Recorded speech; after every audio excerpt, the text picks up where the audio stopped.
नमस्कार, आप देख रहे हैं टीवी 27 न्यूज और मैं हूं आपके साथ आर्या चतुर्वेदी। चलिए बुलेटिन की शुरुआत करेंगे इस वक्त की बड़ी खबर से और धनंजय सिंह से जुड़ी इस वक्त की बड़ी खबर सामने आ रही है। इलाहाबाद हाई कोर्ट ने जौनपुर कोर्ट को तलब किया है। केस से जुड़े रिकॉर्ड को तलब किया गया है। 22 अप्रैल तक जवाब मांगा गया है। 24 अप्रैल को अगली सुनवाई की जाएगी। तो इलाहाबाद हाई कोर्ट ने जौनपुर को तलब किया है। केस से जुड़े रिकॉर्ड को तलब किया गया है। तो आपको बता दें कि 24 अप्रैल को अगली सुनवाई होगी और ये 22 अप्रैल तक जवाब मांगा गया है। धनंजय सिंह से जुड़े इस वक्त की बड़ी खबर हम आपको बता रहे हैं। 24 अप्रैल को अब इस मामले पर अगली सुनवाई की जाएगी। धनंजय सिंह से जुड़ी इस वक्त की बड़ी खबर हम आपको बता रहे हैं। हाई कोर्ट ने, इलाहाबाद हाई कोर्ट ने जौनपुर कोर्ट को तलब किया है और इस पूरे मामले से जुड़े हुए रिकॉर्ड को तलब किया गया है। केस से जुड़े हुए रिकॉर्ड को तलब किया गया है और 22 अप्रैल तक इस केस से जुड़े हुए सबूतों का जवाब मांगा गया है और 24 अप्रैल को अगली सुनवाई इस मामले पर की जाएगी। तो इस वक्त की बड़ी जानकारी हम आपको दे रहे हैं। धनंजय सिंह से जुड़ी ये बड़ी खबर सामने आई है, जहां पर इलाहाबाद हाईकोर्ट ने जौनपुर कोर्ट को तलब किया है और इस मामले से जुड़े तमाम रिकॉर्ड तलब करने के आदेश दिए गए हैं और 22 अप्रैल का समय दिया गया है। 22 अप्रैल को इस केस से जुड़े तमाम वो सबूत, तमाम वो डॉक्यूमेंट्स, तमाम वो रिकॉर्ड देने के आदेश दिए गए हैं और 24 अप्रैल को अगली सुनवाई इस मामले पर की जाएगी। तो धनंजय सिंह से जुड़ी इस वक्त की बड़ी खबर हम आपको बता रहे हैं। इलाहाबाद हाई कोर्ट ने जौनपुर कोर्ट को तलब किया है और केस से जुड़े रिकॉर्ड को तलब किया गया है। तो आपको बता दें कि रिकॉर्ड देने के आदेश दिए गए हैं और 22 अप्रैल तक का समय दिया गया है। अगली सुनवाई 24 अप्रैल को की जाएगी और उसके बाद इस पूरे मामले को लेकर अगला फैसला कोर्ट की तरफ से आएगा। तो इलाहाबाद हाई कोर्ट ने जौनपुर कोर्ट को तलब किया है। धनंजय सिंह केस से जुड़े तमाम रिकॉर्ड को तलब किया गया है और 22 अप्रैल तक का समय दिया गया है। 22 अप्रैल को ये जवाब मांगा गया है और 24 अप्रैल को अगली सुनवाई की जाएगी। तो आपको बता दें कि धनंजय सिंह से जुड़ी इस वक्त की बड़ी खबर हम आपको बता रहे हैं, जहां पर इलाहाबाद हाई कोर्ट ने जौनपुर कोर्ट को धनंजय केस से जुड़े तमाम रिकॉर्ड देने के आदेश दिए हैं और 22 अप्रैल को ये रिकॉर्ड देने की बात कही गई है। 24 अप्रैल को इस पूरे मामले को लेकर सुनवाई की जाएगी। तो आपको बता दें कि इलाहाबाद हाई कोर्ट ने जौनपुर कोर्ट को तलब किया है और धनंजय सिंह से जुड़े केस को लेकर तमाम वो रिकॉर्ड देने की बात, तमाम वो रिकॉर्ड कोर्ट के सामने पेश करने की बात कही गई है और 22 अप्रैल तक का समय दिया गया है। 22 अप्रैल को ये रिकॉर्ड देने होंगे और 24 अप्रैल को इस पूरे मामले पर सुनवाई की जाएगी।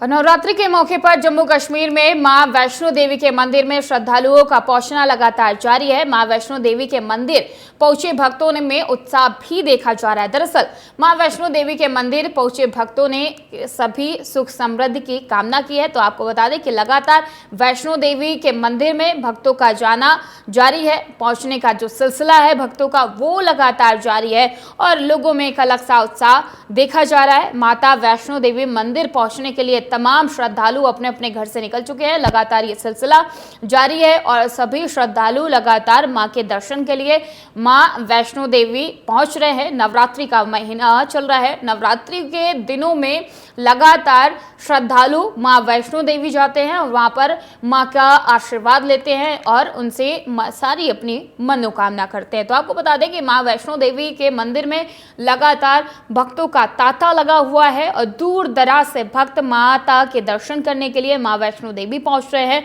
और अलग सा उत्साह भक्तों में देखा जा रहा है, क्योंकि नवरात्रि का पर्व है जो हिंदुओं के लिए बेहद खास माना जाता है। ये 9 दिन लगातार मां के मंदिर में भक्तों का जो तांता है वो लगा रहेगा। श्रद्धालुओं का आना जाना लगातार मंदिर में जारी है।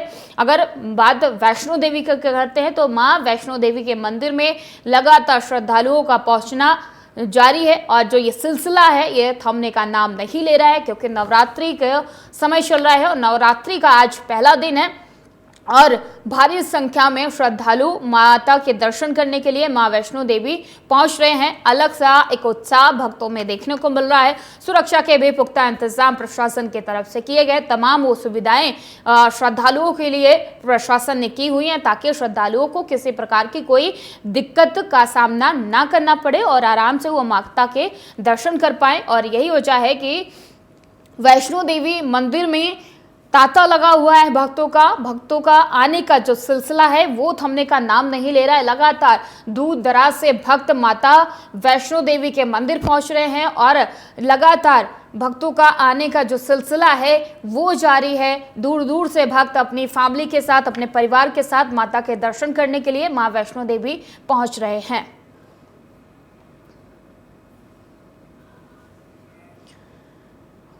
नवरात्रि के पावन पर्व के पहले दिन के अवसर पर पीएम मोदी ने ट्वीट कर देशवासियों को शुभकामनाएं देते हुए कहा कि आज पहले दिन मां शैलपुत्री के चरणों में मेरा नमन और वंदन है। देवी मां देश के मेरे सभी परिजनों के जीवन में नई शक्ति और ऊर्जा का संचार करें।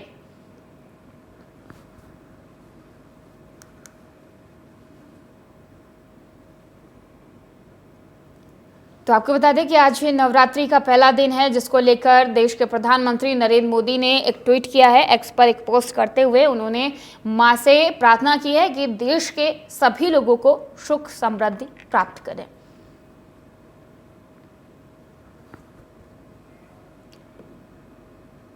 और कांग्रेस द्वारा 22 जनवरी को राम मंदिर के प्राण प्रतिष्ठा समारोह को लेकर बीजेपी पर निशाना साधते हुए कहा कि 22 जनवरी का समारोह एक राजनीतिक समारोह था। यह प्रोजेक्ट 70 साल से रहा है और हम यानी कि कांग्रेस राम के पुजारी हैं और वो राम के व्यापारी हैं।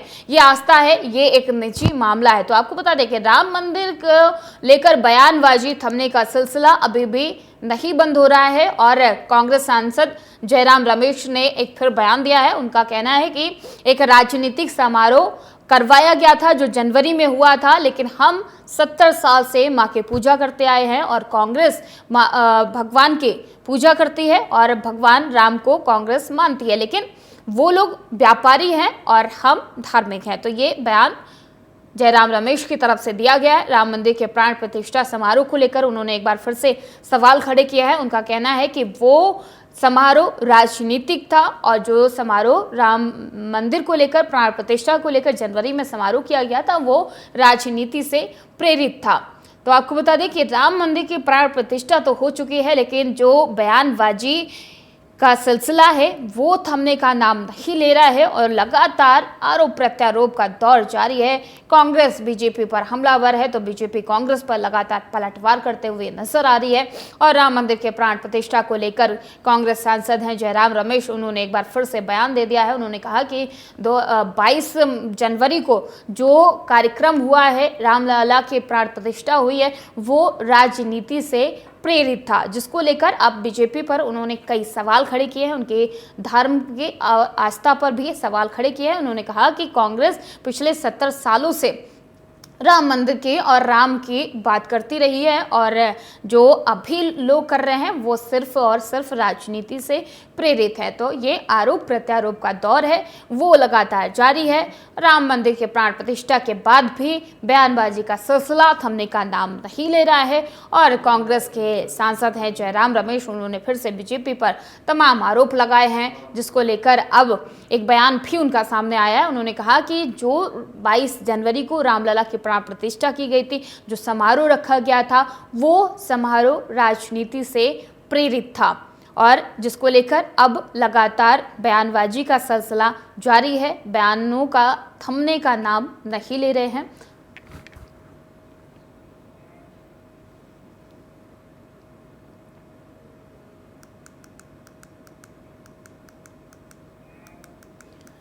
और हरिद्वार स्थित शिवालिक पर्वत पर विराजमान मां मनसा देवी के दर्शन करने के लिए श्रद्धालुओं का तांता लगातार पहुंच रहा है। जो सिलसिला है वो मां के दर्शन करने के लिए लगातार भक्त शिवालिक पर्वत पर विराजमान मां मनसा देवी के मंदिर पहुंच रहे हैं। यहां पर भक्त लगातार मां की दर्शन कर रहे हैं, पूजा कर रहे हैं। पूजा अर्चना का जो सिलसिला है वो लगातार जारी है। सुरक्षा की भी बात कर ली जाए तो सुरक्षा के पुख्ता इंतजाम प्रशासन ने किए हैं, लेकिन हरिद्वार में जो स्थित है शिवालिक पर्वत पर विराजमान मां मनसा देवी में के दर्शन करने के लिए लगातार श्रद्धालुओं का सिलसिला जारी है। श्रद्धालु मंदिर में पहुंच रहे हैं, मां के दर्शन कर रहे हैं, उनकी तरफ से पूजा अर्चना की जा रही है और भारी भीड़ देखी जा रही है मंदिर में। कि नवरात्रि शुरू हो चुकी है और नवरात्रि का आज पहला दिन है। लगातार भक्त मां के दर्शन करने के लिए मंदिरों में पहुंच रहे हैं और अगर बात मां मनसा देवी की होती है तो फिर भारी संख्या में श्रद्धालु मां मनसा देवी के दर्शन करने के लिए पहुंच रहे हैं। हरिद्वार में मां मनसा देवी के मंदिर में भारी संख्या में श्रद्धालु सुबह से मां के दर्शन करने के लिए लंबी लंबी कतारें लगाकर खड़े हुए हैं और लंबी लंबी कतारें मां के मंदिर के बाहर देखी जा रही हैं, क्योंकि नवरात्रि का समय चल रहा है और नवरात्रि को लेकर भक्तों में एक अलग सा उत्साह देखने को मिल रहा है। मां मनसा देवी के मंदिर में भारी संख्या में जो श्रद्धालु हैं वो पहुंचने का सिलसिला लगातार जारी है। सभी लोग मां के दर्शन कर रहे हैं, पूजा अर्चना कर रहे हैं और अपनी अपनी मनोकामना मां के सामने कर रहे हैं। बात अगर सुरक्षा की जाए तो सुरक्षा के भी खास इंतजाम प्रशासन की तरफ से किए गए हैं। लेकिन नवरात्रि का महीना बड़ा पर्व होता है, जो 9 दिन की नवरात्रि होती है, इसको लेकर हर जगह मंदिरों में भक्तों की 9 दिन भीड़ देखी जाती है और ऐसी ही भीड़ मां मनसा देवी के मंदिर में भी देखी जा रही है, जहां पर लगातार भक्तों का पहुंचने का जो सिलसिला है वो जारी है। लगातार भक्त मां के मंदिर पहुंच रहे हैं, मां के दर्शन कर रहे हैं, पूजा अर्चना कर रहे हैं और श्रद्धालुओं की भारी भीड़ मंदिरों के बाहर देखी जा रही है। लंबी लंबी कतारें लगाकर भक्त मां के दर्शन के लिए उत्साहित हैं, खड़े हुए हैं, कतारें लगी हुई हैं और लगातार मां के दर्शन करने के लिए श्रद्धालु सुबह से मंदिरों में पहुंच रहे हैं।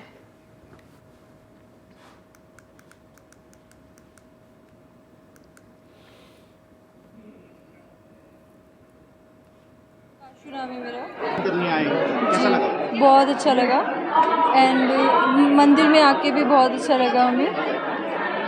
बहुत अच्छे दर्शन हुए और शांति भी मिली है मन को। कैसी भीड़ भाड़ कैसे देखी? भीड़ भाड़ ठीक थी, ज़्यादा भी नहीं थी, नॉर्मल थी। हाँ जी, इतनी तो रहती है।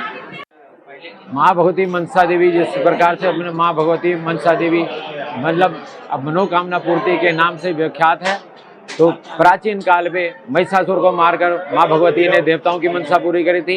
आज जो भी भक्त माँ के दरबार में अपनी मनसा के लिए अर्जी लगाता है उसकी मनोकामना माँ भगवती पूरी करती है। माँ से है ना, मैंने सबके लिए सुख शांति मांगी है, आपके लिए भी, सभी के लिए जो यहाँ पे आ रहे, जो यहाँ पे नहीं आ रहे, सबके लिए सुख शांति मांगी है माँ से। बहुत अच्छा लगा। मतलब है ना, अभी तो है ना उत्तराखंड में है ना, मैं आज मतलब 10 साल बाद आया हूँ यहाँ पे। मतलब सुख जो अगर देखे ना, मतलब लाइन में लगने वाला तो थोड़ा मतलब कुछ अच्छा हुआ है। अभी पहले की तरह ज़्यादा भीड़ नहीं है, तो उत्तराखंड सरकार ने बहुत अच्छा किया हुआ है अभी। और उधम सिंह नगर के नानक मत्ता गुरुद्वारे के संत बाबा तरसेम सिंह की हत्या का शार्प शूटर भगवानपुर के जंगल में पुलिस मुठभेड़ में मारा गया। आपको बता दें कि देहरादून, हरिद्वार समेत कई जिलों की एसटीएफ टीम कुख्यात बदमाश की तलाश कर रही थी और पुलिस को मुखबिर से सूचना मिली थी कि भगवानपुर के जंगल में कुख्यात अमरजीत सिंह बाइक पर अपने एक साथी के साथ दिखाई दिया है। सूचना मिलने पर पुलिस और एसटीएफ ने संयुक्त कार्रवाई करते हुए शार्प शूटर का पीछा किया, लेकिन हत्या के मुख्य आरोपी ने पुलिस टीम पर फायर कर दिया और पुलिस के जवाबी कार्रवाई में अमरजीत सिंह घायल हो गया, जिसे इलाज के लिए रुड़की सिविल हॉस्पिटल में भर्ती कराया गया, जहां उपचार के दौरान उसकी मौत हो गई। पुलिस मुठभेड़ की सूचना मिलने पर आईजी गढ़वाल करण सिंह नग्यान ने पुलिस अधिकारियों के साथ मौके पर पहुंचकर घटनास्थल की जानकारी ली और पुलिस ने घटनास्थल से आरोपी की बाइक भी बरामद की। पुलिस ने बताया कि मुठभेड़ के दौरान एक आरोपी फरार होने में सफल रहा है। पुलिस ने फरार आरोपी की तलाश शुरू कर दी है।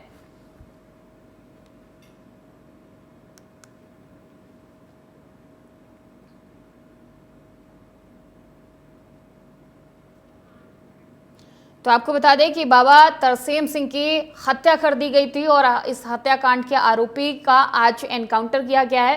पुलिस मुठभेड़ के दौरान शार्प शूटर ढेर हो गया है और उसका जो एक साथी है वो फरार बताया जा रहा है। फिलहाल पुलिस फरार साथी की तलाश कर रही है, लेकिन बाबा तरसेम सिंह की हत्या का अंजाम देकर ये दोनों आरोपी मौके से फरार हो जाते हैं। लगातार कई दिनों से पुलिस इन दोनों आरोपियों की तलाश कर रही थी और कई टीमें इनके लिए गठित की गई थी और आपको बता दें कि पुलिस और एसटीएफ की संयुक्त कार्रवाई के दौरान शार्प शूटर आज मुठभेड़ में मारा गया है, ढेर कर दिया गया है। और पुलिस और बदमाश के बीच में, शार्प शूटर के बीच में मुठभेड़ होती है। मुठभेड़ के दौरान शार्प शूटर गंभीर रूप से घायल हो जाता है, जिसे इलाज के लिए अस्पताल में भर्ती करवाया जाता है, जहां पर शार्प शूटर की मौत हो जाती है।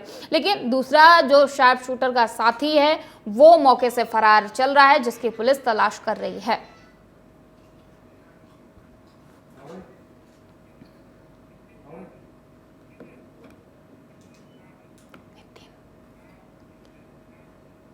और इस खबर पर अधिक जानकारी के लिए हमारे साथ नितिन नागी, हमारे संवाददाता, फोन लाइन पर जुड़ चुके हैं। नितिन, जिस हिसाब से तरसेम सिंह की हत्या की जाती है, उसके बाद लगातार पुलिस इन दोनों आरोपियों की तलाश कर रही थी। एक एनकाउंटर में ढेर किया गया, दूसरा मौके से फरार है। क्या पुलिस अभी तक उसका पीछा कर पाई है या उसकी कोई जानकारी मिल पाई है उस आरोपी के, दूसरे की?